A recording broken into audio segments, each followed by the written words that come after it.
Kenapa anak-anak kita sekarang susah rumah tangganya bahagia? Kenapa anak-anak kita sekarang tidak berkah penghasilannya, pajak banyak duitnya? Sengsara rumah tangganya cerai. Kenapa? Orang tuanya dia tidak hargai. Dia takut kepada istrinya, tapi tidak takut sama ibu bapaknya. Dengar ini bapak-bapak yang sudah punya istri. Dan lalu bapak takut sama istri, sehingga bapak tidak berbuat baik sama orang tua. Misal, mau kirimkan makanan baik orang tua tak, mau kurbankan orang tua tak, mau umrahkan orang tua tak, tiba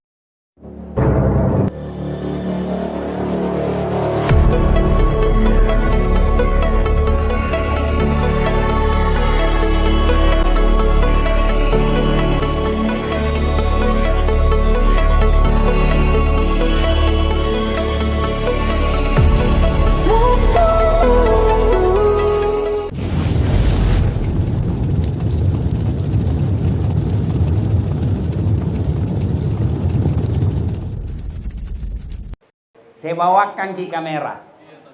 Tapi ki boleh ki ustaz, kita bawa ki pulang kamera tak? Gampang, nonton YouTube. Takziah Ibunda almarhum Hajjah Hafsah. Nah, muncul itu ini beberapa hari ke depan. Sudah mengikuti ustaz tidak muncul-muncul nih? Hakul yakin ada kuotamu. Sudah itu jangan lupa like and share. Kalau bapak ibu follow artis, apa kau dapat? Apa kau dapat? Tidak ada. Habis jamalmu. Bapak-bapak follow artis, apa dapat? Habis amal. Kelihatan dadana, kelihatan pahana, joget itu. Tidak tahu nak kasih pegang kau. Napa cina-cina aja kau? Nah. Apa? Habis amalmu. Tapi kalau kau follow ustadz, satu dapat ilmunya, pahala. Dua, kau amalkan ilmunya, pahala. Tiga, kau sebarkan ilmunya, pahala. Berikutnya kau like and share, dapat ustadz fulus. Ustadz dapat fulus, kembali ke jamaah. Saya bangun rumah ibadah dan bantuan beasiswa anak yatim piatu. Jadi kalau bapak ibu nonton itu YouTube saya, secara tidak langsung ikut menyekolahkan anak yang yatim piatu. Tapi kalau artis kau follow, apa nu dapat? Hai guys, kita lagi di Jepang menghadiri pengantin guys. Lihat ini guys, ternyata pengantin parampok. Ya, nah, jangan lupa selesai ini follow Dasat Latif. Bisa? Nah, simpan mi HP. Wa qalaidan bismillahirrahmanirrahim. Innallaha wa malaikatahu yusalluna 'alan nabi. Ya ayyuhalladzina amanu sallu alaihi wa sallimu taslima. Sesungguhnya Allah dan para malaikatnya bersalawat kepada Rasulullah Muhammad sallallahu alaihi wasallam, maka wahai orang-orang yang beriman, bersalawatlah kalian kepada Rasulullah dengan sebaik-baik salawat. Sadaqallahul azim, maha benar Allah dengan segala firman-Nya. Suatu kali Nabiullah Sulaiman alaihissalam lagi duduk-duduk ceramah bersama sahabat. Ya kira-kira seperti saya sekarang. Tiba-tiba datang tamu tadi undang. Assalamualaikum warahmatullahi wabarakatuh ya Rasulullah. Nabi Sulaiman katakan, Waalaikumsalam warahmatullahi wabarakatuh. Tapi kata, masuk maki, duduk. Duduklah tamu tadi. Belum selesai Nabi ceramah, tiba-tiba tamu tadi Nabi bilang, ya Rasulullah, ada ini pekerjaanku penting. Tidak bisa ketunda, tidak bisa juga kumajukan. Penting sekali nih, mohon izin pergi. Saya tinggalkan majelis. Kata Nabi Sulaiman, ya silakan berangkatlah tamu tadi. Sepeninggal tamu tadi, Nabi tanya kepada seluruh jamaahnya, sahabatnya, saudara-saudara sekalian, ada yang tahu siapa itu tadi tamu? Tidak ya Rasul, Anda yang lebih tahu. Nabi Sulaiman berkata, ia minjo sumpaheng, malaikat pencabut nyawa. Malaikat pencabut nyawa itu tadi, malah kalau mau, dia tidak pulang sebelum diambil yang diinginkan. Dan kalau dia datang, pasti ada mau diambil. Selesai berkata begitu Nabi Sulaiman, tiba-tiba dari belakang ada anak muda berdiri. Dia bilang, ya Rasul, itu tadi malaikat pencabut nyawa. Ya, tidak pulang sebelum ambil yang dia mau. Betul. Mak damak nakke. Kenapa? Semenjak dia datang sampai pulang, saya terus lihat-lihati. Nabi Sulaiman, kau barangkali itu namawi? Ya Rasulullah, jangkit main-main deh. Beras kali kau nak mau itu. Makanan lihat-lihat kok. Ya Rasul, bawa kapal jauh-jauh kurun sampai tidak dapat main tadi. Dia bilang Nabi Sulaiman, mau kopi mana? Dia bilang pokoknya jauh. Angin. Nabi Sulaiman dengan izin Allah pandai berbicara dengan jin. Pandai memerintah binatang. Termasuk pandai merintah angin. Tentu dengan izin Allah. Namanya mukjizat. Nabi punya mukjizat beda-beda. Ada mukjizat sesuai dengan tantangan zamannya. Ibrahim alaihissalam waktu itu yang dijadikan sembahan berhala api. Ibrahim alaihissalam dikasih mukjizat Allah, tidak dibakar oleh api. Nabi Musa alaihissalam waktu itu orang-orang menyembah-nyembah sihir. Hebat, makin bagus sihirnya, makin hebat. Allah kasih mukjizat Nabi Musa, tongkat yang bisa memakan ularnya tukang sihir. Kemudian Nabi Isa alaihissalam waktu itu orang menyembah-nyembah, mengagung-agungkan ilmu kedokteran. Nabi Isa alaihissalam Allah kasih mujizat pandai menyembuhkan penyakit kusta, waktu itu tidak ada yang bisa sembuhkan. Nabi Allah Sulaiman alaihissalam pada saat itu mengagung-agungkan jin. Nabi Sulaiman diberi perintah Allah mampu perintah jin dan berbicara dengan binatang. Rasulullah sallallahu alaihi wasallam pada saat beliau sebelum hadir, kafir-kafir Quraisy mengagung-agungkan sastra, mengagung-agungkan syair. Allah berikan salah satu mukjizatnya Al-Quran yang kalimat-kalimatnya membuat orang kagum karena tidak pernah didengar sebelumnya. Catatannya, Allah berikan mukjizat sesuai dengan tantangannya. Tapi yang diberikan mukjizat tidak seenaknya dia gunakan, itu namanya mukjizatnya.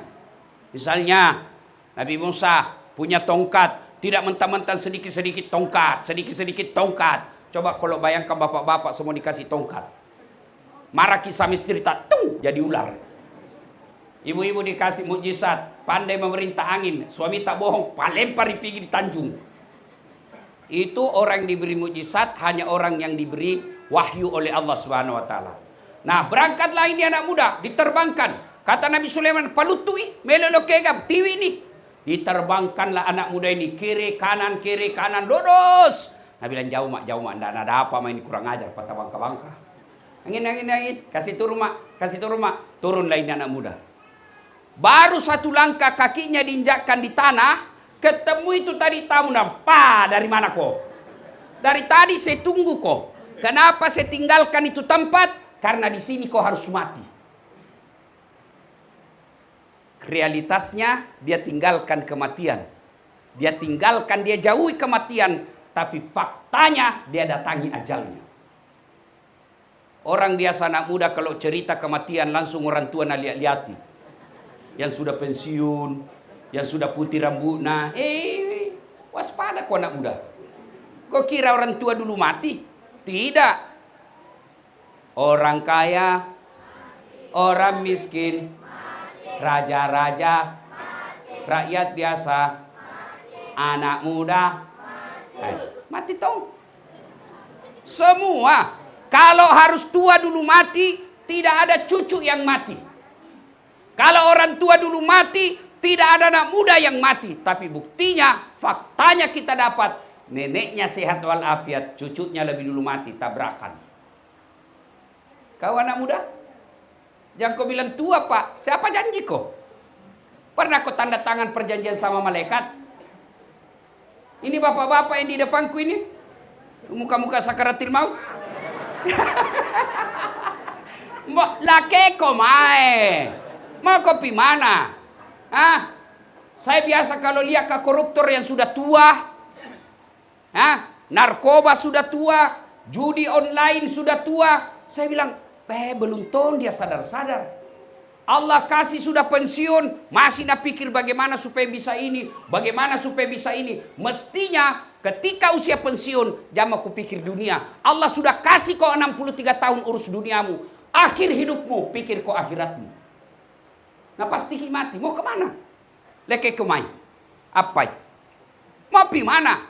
Kalau bila sakit dulu, faktanya ada orang 2 bulan di rumah sakit, sehat-sehat kembali, yang memusuk mati duluan. Kalau dibilang miskin, maka tidak mati almarhum Soeharto, kaya. Kalau bilang pejabat tidak mati para gubernur. Semua mati. Maka yang jadi masalah bukan mati. Yang jadi masalah siap kau menghadapi kematian. Ini. Apa ini? Belum tentu kau jadi camat. Di sini ada sekda, belum tentu jadi wali kota. Tapi yang pasti, tunggu kau malaikat maut.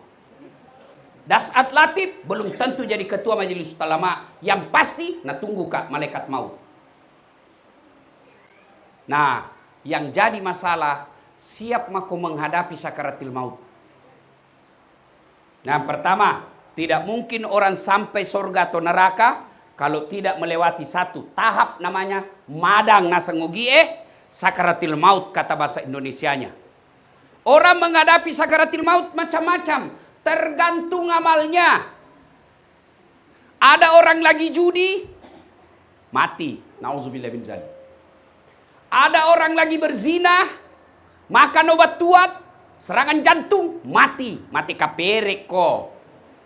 Ada orang lagi mabok, saweran. 5.000 cari teman. Nggak cukup beli vodka. Apa nak beli? Ballo. 2 jirigen. Ayo, tos, mabuk setengah. Pas mabuk setengah, ambil motornya. Bayangkan Pak, kalau orang mabuk setengah naik motor, dia listrik nak kira aspal. Pak, tabrak. Baru nak bilang, kurang ajar, siapa kasih pindah tiang listrik di sini? Bisa itu tiang listrik dikasih pindah. Mati masuk got, mati kafir kok. Ada hamar dalam perutmu. Siapa lagi yang masih mati-mati kafir? 40 hari setelah makan uang sogo. Katengah sing waktu pilpres.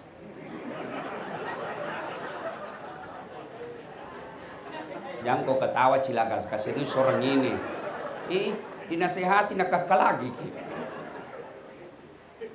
Bayangkan kemarin Pak, 300.000, 500.000, kau ambil itu, kalau mau bebas dari api neraka, kasih kembali uang itu caleg. Tidak main-main ini, kasih kembali uangnya itu caleg. Apalagi kalau bukan itu kau tojo.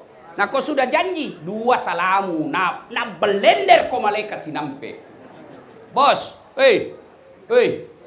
kalau orang korupsi 20 miliar masuk neraka, nikmati di 20 miliar di dunia. Kalau 300.000 masuk ke neraka, njom ya selida belen-belen. Apa? Iya toh? Pak, Bu, kaya kita terima 300.000, miskin kita tolak 300.000. Kenapa paling nuambe? Itulah bisikan setan. Maka sebelum terlambat, masih ada pilkada akan datang. Malu kita Pak, kita baca di medsos, semua yang menjadi kepala daerah sangat membanggakan uangnya bukan otaknya. Nah cini mau semua kok disogok. Nah biar itu orang kaya mau sogok kok, koruptor mau sogok kok, kalau kau tidak mau terima uangnya, tidak ada artinya mereka. Biar kita miskin, yang penting tidak bisa kau jual dirimu. Daripada kau miskin sewa, ngontrak, rumahmu hujan-hujan, disogok kau 300.000, masuk neraka, dunia akhirat kau celaka. Dunia kau menderita, akhirat dibakar kau api neraka. Saudaraku, cintai Sulawesi Selatan ini, cintai kota Makassar, jangan kau pilih orang kalau dia sogok kau. Saya malu baca di medsos. Semua yang mau jadi kepala daerah, yang mau jadi gubernur, yang mau jadi wali kota, saking orang kaya semua nak pikir dirinya. Dia bicara semua, uangku sekian puluh miliar, uangku sekian puluh miliar. Dia tidak bicara apa yang saya mau lakukan. Apa yang saya mau berantas kemiskinan. Bagaimana orang miskin saya sekolahkan. Tidak ada dia baca itu. Apa karena dia pikir kamu semua mau disogok. Taroi siri alemu. Namo kasiasi kok kodek tomil lau-lau. Biar kau miskin tapi kau tidak bisa disogok. Itu orang beriman namanya.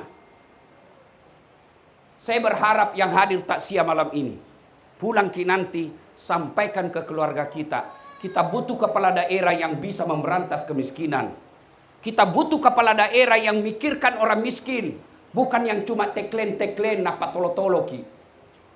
Sudah dicoblos hilangi. Mau lagi dicoblos na bawakan ki lagi sarung. Harga 50.000. Di mana harga dirimu sebagai orang Bugis Makassar yang menjunjung siri? Orang tuaku miskin, tapi tidak pernah mau disogok. bisa anaknya jadi ustadz. Maka saudara, ini penting. Kalau sering makan uang haram, sakaratil mautmu nanti juga bisa dipastikan mati kau kafir. Ya ayyuhalladzina amanu taqullaha haqqa tuqatih, kata Allah. Wahai orang-orang yang beriman, bertakwa kau kepada Allah. Allah selalu ucapkan ini melalui khutbah mimbar. Tiap Jumat kita dengar ini ayat. Wala tamutunna, dan janganlah kamu mati illa wa antum muslimun, kecuali matimu dalam keadaan beragama Islam. Ayat ini Jumat-Jumat dibacakan. Sudah lebih 1000 tahun. Ayat ini tiap pekan kita dengar. Artinya, kalau di kantor wali kota ada pengumuman selalu diulang-ulang, pasti pengumuman itu penting. Di kantor camat ada pengumuman harus diulang-ulang, pasti pengumuman itu penting. Ayat ini diulang-ulang tiap Jumat, berarti ayat ini penting. Jangan kamu mati kecuali matimu dalam keadaan beragama Islam. Ayat ini terjemahannya, dasat, mengaku kau Islam. Dasat, KTP-mu Islam. Hati-hati, bisa kau mati kafir. Apa penyebab mati kafir? Satu di antaranya, hubbi aklil haram. Suka makan uang haram, itulah uang pilkada. Saya heran kalau kita terima. 300.000 tidak kaya, 300.000 tidak miskin kalau kita tolak. Tapi yang pasti menentukan masa depan bangsamu. Saya berharap mudah-mudahan dibawa pulang ini takziah. Kalau ini kita pegang bulan 11 nanti, ada barakat ini takziah, insya Allah arwah yang meninggal dapat pahala. Karena dengan kepergiannya kita takziah, Bapak Ibu dapat ilmu dan kita amalkan, maka jadi amal jariah buat almarhumah.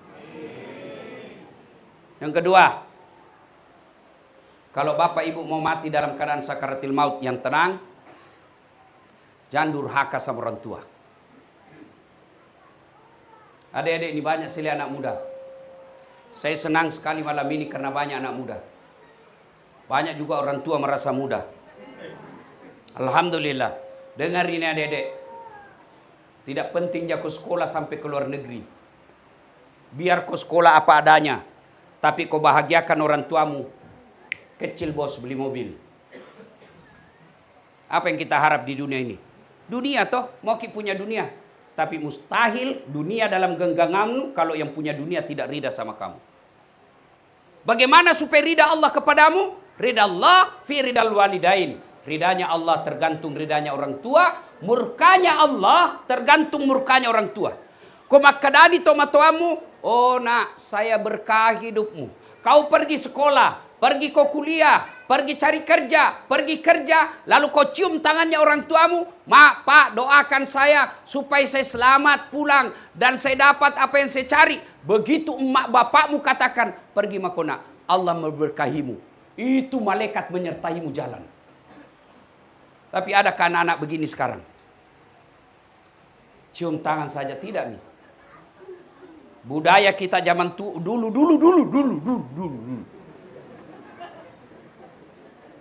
Jangankan bicara kasar sama orang tua, dilihat saja matanya orang tua tak dianggap makin kurang ajar.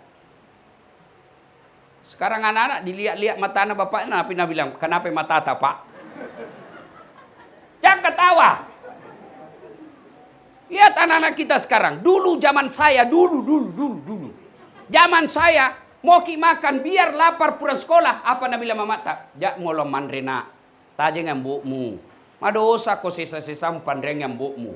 Jangan kau dulu makan nak. Tunggu bapakmu. Dosa kau kalau sisa-sisa tanganmu kau kasih makan bapakmu. Kita tunggu orang tua kita meskipun lapar. Lihat anakmu sekarang. Nah cambok ngasing itu. Tulan namami nasimpang bapakna. Apa dosa? Tidak, tapi itu namanya kurang adab. Kalau adabmu tidak ada kau orang tuamu, ridha Allah jauh darimu. Adik-adik sekalian, jangan kau heran kalau banyak sekarang sarjana susah cari kerja. Sarjana sudah ada anaknya, tidak punya rumah, tidak punya pekerjaan. Sudah sarjana, sudah punya anak, sudah punya istri, masih orang tuanya belikan pulsa. Salah satu sebabnya durhaka kau waktu kuliah kau. Lupa tolo-tolo orang tuamu. Alasan beli buku, ternyata nu belikan pulsa cewek nu. Yang ngaseng nih. Oh dala. Jengkelku saya lihat anak kurang ajar pak. Nak masuk di akalku. Deh. Kalau bapak nanda jabat tangan, ndak tonton na cium, na seledin ji. Pak. Ini mau kurasa tampil ini. Sekali dah cowok dah tabek kak. Baru 2 bulan pacaran baku panggil mi papi mami, hati-hati kau cilaka. Nanti kau hamil duluan kau. Kalau begini model muda, jamu kau harap dunia dalam genggaman, apalagi akhirat. Dengar ini bapak-bapak yang sudah punya kerja, adik-adik yang sudah tinggi sekolahnya. Salah satu sebab Allah murka kepadamu kalau kau debat orang tuamu. Kalau orang tuamu salah, meskipun kau benar 1000 kali, diam kata Nabi. Jangan kau debat orang tuamu. Kenapa anak-anak kita sekarang susah rumah tangganya bahagia? Kenapa anak-anak kita sekarang tidak berkah penghasilannya, pajak banyak duitnya? Sengsara rumah tangganya cerai. Kenapa? Orang tuanya dia tidak hargai. Dia takut kepada istrinya, tapi tidak takut sama ibu bapaknya. Dengar ini bapak-bapak yang sudah punya istri. Dan lalu bapak takut sama istri, sehingga bapak tidak berbuat baik sama orang tua. Misal, mau kirimkan makanan baik orang tua tak, mau kurbankan orang tua tak, mau umrahkan orang tua tak, tiba-tiba datang istri tak apa, tak lekang. Apa bapaknu mamu terus. Kami kau sama bapaknu. Beleng-beleng. Pak, ku ajar kini pak, ku ajar kini sebagai sesama lelaki. Kalau ada istrimu begitu, jangan kau ceraikan jandai. Apa? Tambah jadi 2. Biar ton dia tahu rasa. Apa? Si mau kau ibu? Apa? Dengarkan dulu ibu-ibu, dengarkan ini. Ibu-ibu sebagai orang tua, menderita waktu hamil. Iya toh? Menderita. Menderita waktu melahirkan. Pilihan mati atau setengah mati. Menderita waktu membesarkan.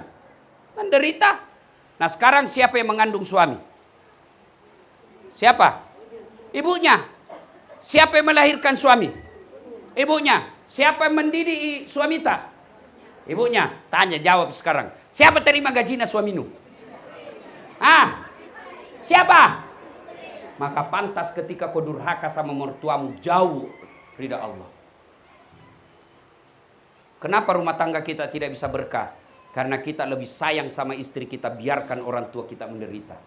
Saudaraku yang baru berumah tangga, saudaraku yang baru cari nafkah, jangan pernah biarkan sembako basi dia pikir bapakmu. Jangan pernah orang tuamu masih pikir bagaimana beli beras. Lebih baik di rumahmu tidak ada beras daripada orang tuamu masih setengah mati cari beras ketika usianya sudah 60-70 tahun. Kalau kau buat orang tuamu bahagia, kau buat orang tuamu layaknya sebagai raja, Allah perlakukan kamu sebagai orang mulia. Pada adik-adik sekalian yang hadir di tempat ini, jangan kau galau soal dunia, masa depanmu. Muliakan saja orang tuamu. Kalau kau sekolah, belum bisa kau belikan AC ibumu, belum bisa kau belikan motor bapakmu, belum bisa kau bayarkan bulan-bulan listrinya bapakmu, caranya karena kau masih kuliah, jangan kau kasih dengar nilaimu jelek. Itulah caramu berbuat baik kepada orang tuamu. Datang kau akhir semester ke orang tuamu, Pak, ini IP ku 3,9, saya paling tinggi di antara jurusan saya seangkatanku.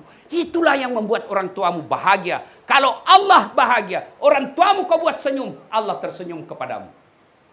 Sayang 1000 sayang, kita lebih cari muka kepada atasan tak daripada kepada orang tua. Wajar, hidupmu 30 tahun berkeluarga, tidak bisa kau lepas dari kredit. Jangan kau berharap duniamu baik kalau kau durhaka kepada orang tuamu, apalagi akhirat.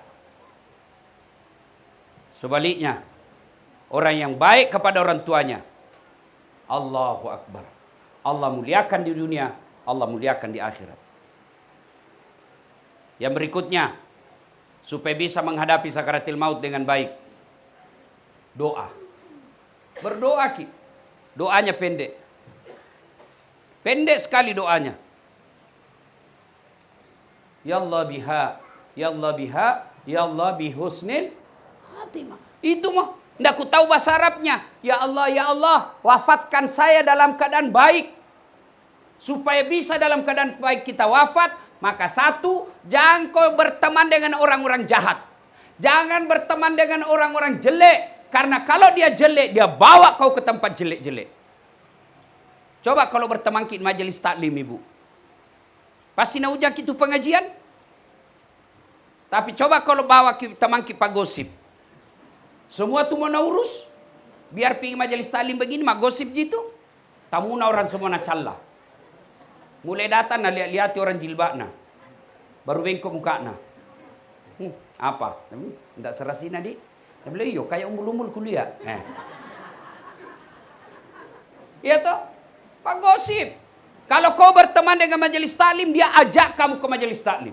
Kau berteman bapak-bapak dengan orang yang pengurus masjid, dia ajak kau berjamaah di masjid. Kalau kau berteman dengan peminum, awalnya dia ajak kau lihat mi saja jam kau minum. Lama-lama setan hasut kau, akhirnya kau minum, dan pada saat kau minum kena serangan jantung, mati kafir. Supaya bisa mati dalam keadaan Islam. Yang kedua, jangan tongko kunjungi tempat-tempat maksiat. Adik-adik, jangan dekati yang tempat begitu. Siapa tahu kau lagi di situ, ajalmu datang. Jangan kau tempat karaoke. Jangan kau pergi tempat-tempat biliar. Yang bisa di situ orang judi. Lebih kau datang ke masjid. Saya heran. Anak-anak kadang-kala bilang susah masuk surga. Aku bilang, siapa bilang? Lebih susah masuk neraka, bos. Masa Ustaz? Iya. Mau kau pergi dugam? Apa namanya itu ditutup? Hah? Nuapal ngaseng ini. Iya toh? Gratis atau bayar? Saya malah lihat itu tas 1 juta masuk. Distempel tompa tangan. Apa? Pergi karaoke bayar atau tidak? Bayar. Selingkuh bayar atau tidak? Narkoba bayar atau tidak? Judi bayar atau tidak? Dibayar ngaseng. Dan itu mengantarmu masuk neraka. Dibayar Pak masuk neraka. Sembayang bayar atau tidak? Puasa bayar atau tidak? Ngaji bayar atau tidak? Naik haji? Kalau mampu. Mampu Pak kok. Dan itu semua jalur masuk surga. Ada lagi, untuk saya ingat, alhamdulillah. Kemarin malam saya wawancara dengan Metro TV. Bapak tahu enggak? Ternyata di Indonesia 80.000 anak di bawah 10 tahun pabotor judi online. Mau kita tahu tanda-tandanya itu anak-anak tak kalau sudah judi online. Kalau dia mentemi, tenangi, botorok mintu. Hati-hati. Kalau dulu orang judi mesti pakai domino, di sini pakai loker. Sekarang dia judi dalam kelas, dalam ruangan di kamarnya di judi. Hati-hati. Bapak-bapak, jangan kau mau dihayal-hayal itu judi. Kalau judi dulu orang begini ada peluang menang. Tapi judi sekarang judi online itu diatur semua itu angka-angkanya. Tidak mungkin kau bisa kalah itu komputer. Nah atur mana mi? Nah atur mi semua. Bayangkan saya nonton lagi tadi efek. Orang yang dia dipanci, diminta tenaga kerja ke Thailand. Berapa dia dapat dari judi online itu uang Indonesia 1 hari, bukan 1 hari, 1 jam dia dapat 500 juta. Dan itu korbannya anak-anak Indonesia. Coba kita lihat korbannya judi online. Di Jawa Barat meningkat 30% perceraian. Gara-gara judi online. Apa? Baru-baru kita lihat oknum poluan dia bakar hidup-hidup suaminya gara-gara judi online. Baru-baru lagi ada di Berau, adiknya bunuh kakaknya gara-gara apa? Tape mi dan lihat selalu mamanya nak curi uangnya judi online. Berapa banyak orang cerai gara-gara judi dan tidak ada orang kaya gara-gara judi. Kalau kau menang membuat kamu ketagihan. Kalau kau kalah, membuat kamu penasaran. Cara menang judi satu saja. Berhenti. Selama kau masih judi, kau dapat uangnya, uang haram kau kasih makan anakmu. Memang kalau kau kasih makan sekarang belum kau lihat efeknya. Tapi berhari-hari, berbulan-bulan, kau kasih makan uang haram. Akhirnya apa? Anakmu terbentuk otak dan dagingnya. Barang-barang haram, jangan heran kau nasihati tidak mempan. Kenapa? Barang haram yang membentuk darah dagingnya.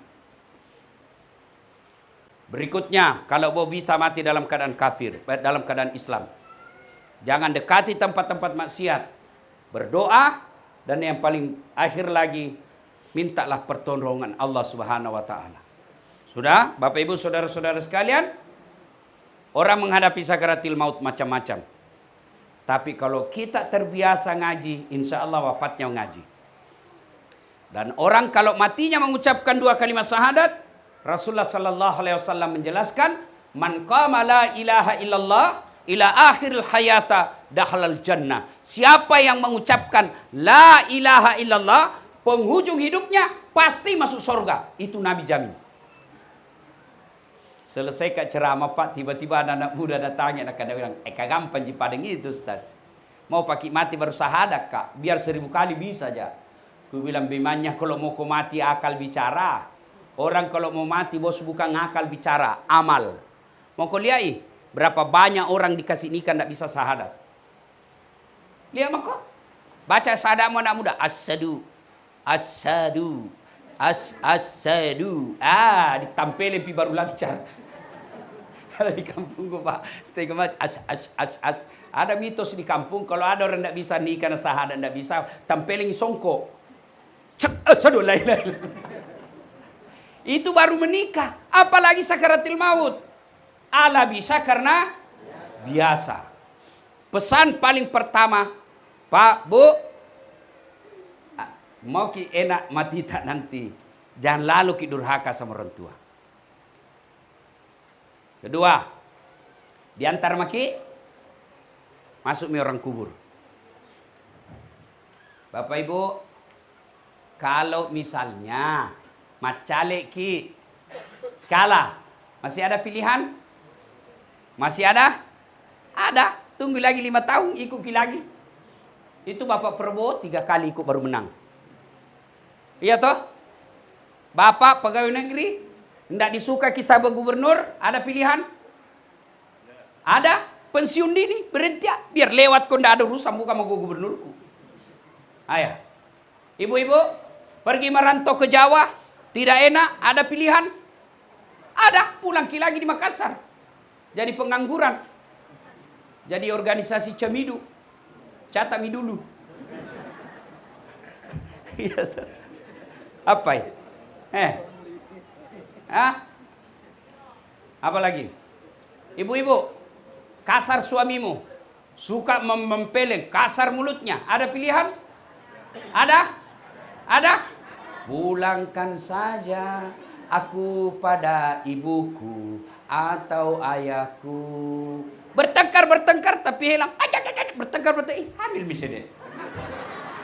Ada tahu kuliah begitu. Ayo. Bertengkar, ada pilihan, cerai. Bapak-bapak, istri tak malas. Tidak tahu masak, ngomel, merontok. Tidak mau mendengar. Ada pilihan? Ada pilihan? 2 pilihannya. Ceraikan atau tambah. Jelas toh? Tapi kalau masuk ke kubur, ada pilihanmu. Masuk kubur ada pilihan Pak. Tidak enak deh, keluar dulu. Begitu keluar kau viral kau satu dunia. Nah, ketika masuk kubur, dengar baik-baik. Tidak ada yang bisa menolongmu kalau kau tidak sholat. Bapak pergi merantau. Bapak pergi merantau di Amerika. Ya, menderita ki di sana masih ada pilihan. Pergi cari sepupu tak. Pulang ki, kasih pulang nggak? Meskipun bapak menderita paling 2-3 bulan. Ibu-ibu, pergi ke Jawa, masih ada pilihan. Menderita di sana paling 1 tahun. Tapi masuk ke kubur, bisa kau kembali? Tidak. Dan penantian abadi. Orang yang paling menderita di alam kubur, 1, al-mutahawil bis sholat, yang menganggap enteng sholat. Yang mana itu bila menganggap enteng sholat Ustaz? Mereka yang 5 kali sehari semalam tidak sholat, dia seolah-olah tidak ada dosanya. Lihat ki bedek Pak, lihat maki, itu namanya godaan setan. Kalau berzina ki pagi, itu biasanya 1 hari 2 hari kita pikir terus. Dosaku, dosaku. Kalau mencuri ki hari ini, biasa 1 bulan baru hilang itu. Merasa berdosa. Tapi ada orang Pak, 5 kali tidak sembahyang 1 hari, seperti tidak ada dosanya. Itu Pak yang paling menderita nanti. Kalau tidak ada sholat, jangan miharap. Kalau tidak ada sholat, biar puasa kok. Biar mas sedekah kok. Biar kau bangun masjid. Tapi tidak ada sholatmu. Nanti malaikat bilang, hei Das'at, ini puasamu. Ini sedekahmu. Ini bangun masjidmu. Ini melihara anak yatim. Ini semua amalmu. Miliar-miliar amalmu. Mana kuncinya? Mana kuncinya? Nah bilang apa kunci? Sholat. Tidak ada. Paloiko. Tidak bisa ku ambil. Ada kuncinya, tapi cipeki. Masih baik itu yang cipe daripada tidak ada sama sekali. Sembayang kita. Apa susahnya itu sembayang? Bilang aku apa susahnya? Apa? Beda puasa toh. Lapar orang 1 hari 30 hari selama Ramadan. Mau ki zakat dibayar ki. Mau ki ini haji ada uang, ngantri poeng. Biar ada uang, ada waktu tiba-tiba sakit tidak bisa orang haji. Tapi sholat apa alasanmu? Apa? Dengar yang bagi mereka yang malas sholat. 1. Buka Quran. Al-Fat 29. Muhammad Rasulullah.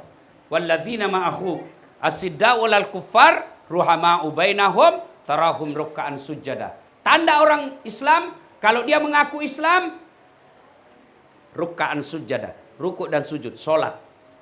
Bapak, Bu, adik-adik remaja, mengaku kau polisi. Saya polisi. Nah bilang orang, mana pedek tandana? Mana kartu polisimu? Tidak ada, berarti polisi gadungan. Saya tentara, mana tandamu? Mana anggota TNI-mu? Tidak ada, berarti tentara plastik. Ernita, nikala tentara. Apa? Kau pegawai negeri, mana karpetmu, kartu pegawai, mana? Tidak ada, berarti bodong, palsu. Nah, kalau kau mengaku Islam, Nabi bilang nanti Tuhan, mana tandamu? Apa tandanya? Sholat. Tidak ada, palsu. Kau Islam palsu. Tidak ada tandamu, tidak bisa kau mengaku Islam. Itulah sholat. Makanya karena dia tanda keislaman, sholat itu diberikan melakukan pelaksanaannya sesuaikan kemampuanmu. Tidak bisa kau berdiri duduk. Tidak bisa kau duduk baring. Masih tidak bisa sholat kau pakai isyarat. Matamu saja kau kasih goyang-goyang. Tidak bisa sholat kau dalam hati. Mulutmu tidak bergerak. Tanganmu sudah tidak bergerak. Hatimu saja baca semua dalam hati, itu semua bacaan sholat. Masih juga tidak bisa kau baca dalam hati. Maka ambil kain putih bungkus, bawa di sudiang. Apa pi? Apa pi? Sariawa nggak Ustaz? Sama yang Sariawa mah kok. Iya, Bapak. Balik WA. Nggak tahu bilang sama yang Sariawa kok. Nggak bisa kena air Ustaz, tayamum kok. Apa? Nggak ada alasan kecuali malas. Bagaimana Ustaz? Nah diimpus ki ini Ustaz. Nggak bisa ki berwudu. Tayamum. Nggak bisa pakai kudung. Bungkus saja sarung. Tidak ada alasan bagi tidak sholat. Maka dia adalah tanda keislaman sehingga harus dilaksanakan apapun kondisi kita. 3. Dengar ini yang bagi malas sholat. Itu nanti 1 kali kau tinggalkan sholat, buka Al-Quran surah Al-Hajj. 1 kali tinggalkan sholat, 1 hari kau dihukum di neraka. Berapa namanya 1 hari Pak? 1000 tahun dunia. Misalnya tidak sembahyang maghrib kau tadi, diparkir kau 1 hari. Berapa dia bilang 1 hari? 1000 tahun dunia. Jadi kalau 5 kali sehari semalam, 5000 tahun. Bagaimana yang hari Jumat saja? Paling terlambat datang, paling cepat pulang. Orang khotbah dia tidur. Mau masuk surga, nenek nu gawang. Apa ya? Tidak ada Pak. Bagi mereka yang tidak sholat jamaah kok harap. Yang berikutnya, dengar ini yang malas sholat. Dikubur nanti, begitu pengantar kembali datang itu. Nabi bilang orang mati kasih, man anta, siapa kamu? Ana asi suhuja al-ukhra. Ular Pak, ekornya cuma satu, kepalanya tidak bisa dihitung. Siapa kamu? Saya misolatmu yang kau anggap remeh selama ini. Kenapa kau datang? Allah perintah saya lilit kamu sampai hari kiamat. Jangan. Anak muda, tiako kana kucini tompi na kucini ki. Eja pina doang. Nu cini tongin tu. Eja pina doang. Tena na eja mutung ko cilaka. Teko makalah. Sambayang kita. Setelah itu, yang kedua, orang yang menderita di dalam kubur, orang yang tidak bersih ketika kencing. Suatu kali, Nabi lewat. Nabi bertanya, siapa yang tahu ini kuburan? Si fulan ya Rasul. Waduh, menderita dia. Kenapa? Tidak bersih ketika kencing. Dengar ini adik-adik. Yang selalu saya istilahkan kencing sopir. Nah, lihat bu ikut saya. Mana pohon nak kencing itu? Sudah itu nadatek saja. Apa nadatek? Jangan ketawa ibu, ini urusan laki-laki. Atau ada tong ibu-ibu kencing berdiri ya?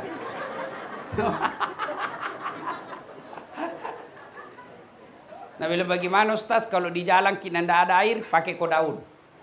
Daun. Carana, ini kuperhatikan ko nah. Ambil daun 3 lembar. Caranya ambil daun pertama. Jangan lihat ibu, ini bapak Ji. Pertama gosok ke bawah begini.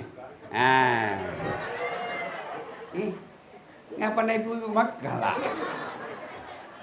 Ambil lagi daun kedua, gosok lagi ke atas. Kamene. Ambil lagi daun ketiga, gosok lagi begini. Begitu caranya. Jangan kau kasih begini. Tambah rotas lagi. Tapi sebelum pakai, periksa baik-baik dulu. Siapa tahu ada cambulu-buluna.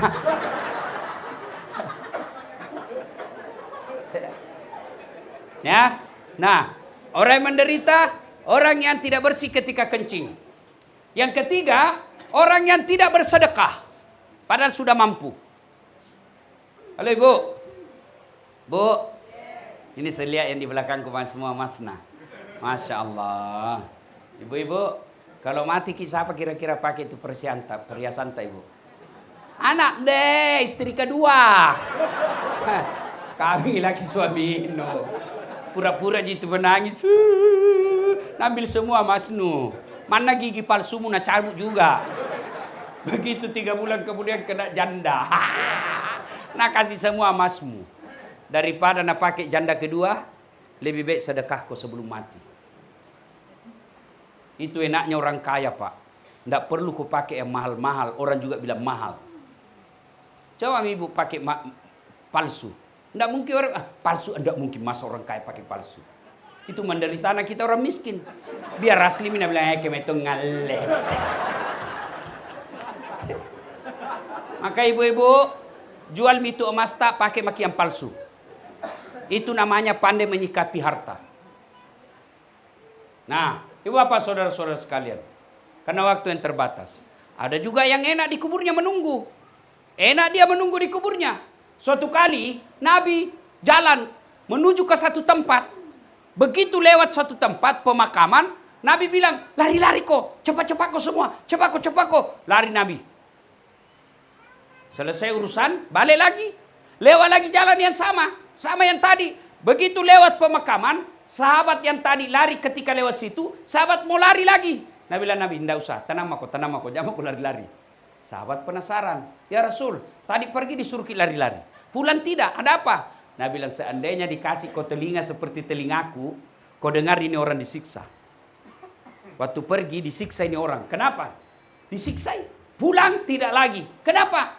Oh ternyata Allah perintahkan waktu kita pulang. Wahai malaikat, Hentikan siksaanmu. Jangan kau siksa itu orang di kuburnya. Tidak mungkin ku siksa itu orang tua di kuburnya. Anaknya sementara dia memuji saya. Bismillahirrahmanirrahim. Dengan nama Allah Maha Pengasih, Maha Penyayang. Baru bismillah nak baca anaknya, Allah sudah hilangkan azab kubur. Itu pentingnya anak tan pintar mengaji, Bu. Bukan selebgram. Apa kok selebgram kalau dia bikin di konten-konten maksiat? Mana itu anak mak cini? Cari kak. Ada mak. La haula wala quwwata illa billah. Bagaimana mi kalau begitu anak tak? Apa? Bagaimana mi kalau masuk di kubur na begitu anak tak? Bapak tahu ndak orang kalau sudah dikubur itu diawasi. Ketika anaknya yang tidak mahram baku bonceng sama cewek dipukul lagi orang tuanya. Tak, itu anakmu lihat sifatnya. Begitu anak ceweknya keluar, anak gadisnya dah pakai jilbab, dipukul lagi orang tuanya. Lihat itu anak hasil didikanmu. Keluar rumah kelihatan auratnya. Maka itulah pentingnya kita punya anak dididik agama.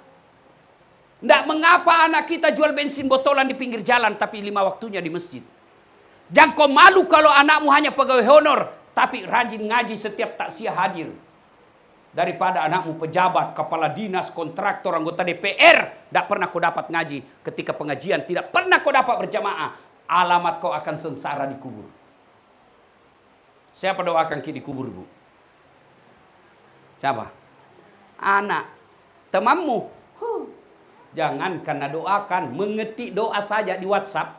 Lihat mi kalau ada orang meninggal di grup, ndak itu baca doa, mengetik saja tidak, stiker jina kurun. Stiker nak kirim innalillahi wa inna ilaihi al-Fatihah. Ndak tu nak baca. Maka ibu bapak, kembali ini evaluasi kembali cara mendidik anak kita. Doakan terus, mudah-mudahan anak kita bisa soleh dan soleha. Almarhumah meninggal pada usia kurang lebih 73 tahun. 70 lebih. Jantung mah aku tunggu kak salah. Mudah-mudahan anak yang ditinggalkan anak yang baik. Kalau boleh saya berwasiat kepada ahli warisnya, jangan kasihan bertengkar gara-gara warisan. Biasa anak baik tapi menantu datang menghasut. Jangan ki marah, saya suruh kau undang nggak? Daripada saya biarkan ki salah, tugasku saya kasih tahu ki supaya di akhirat nanti ya Allah sudah aku kasih tahu dia toh tidak mau mendengar. Tapi kalau saya tidak kasih tahu ki saya cari muka, saya nanti disiksa. Kenapa kau begitu? Ndak nak kasih tahu kau Ustaz Dasat. Ku bilang sudah mi, dia tonji kepala batu. Maka saya kasih tahu. Biasanya anaknya baik, dari kecil sama, dari rahim yang sama, dari rumah didikan yang sama, datang menantu. Bodoh mentongku kau.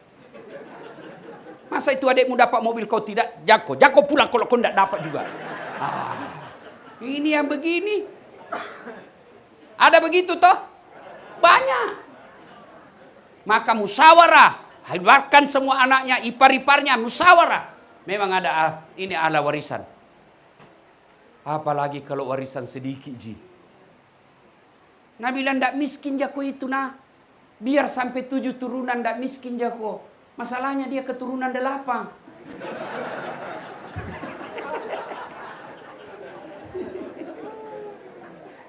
Musyawarah. Kakaknya mimpin atau bapaknya mimpin. Anakku, ini memang kau punya hak. Tapi ini kodong hartanya mamakmu. Tidak sempat nikmati. Itu ada sawahnya di kampung. Itu ada rukonya. Sudah jualkan mi. Jadi kami masjid. Insya Allah, Allah kasih ke itu yang lebih baik. Makok bim itu istrinya anaknya. Lawang itu loh. Lawang.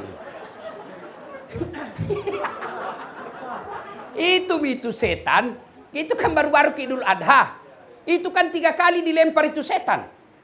Nah goda dulu Ibrahim, dilempar sama Ibrahim. Gagal goda Ibrahim, nah datangi Siti Hajar. Nah goda Siti Hajar, Hajar juga lempar.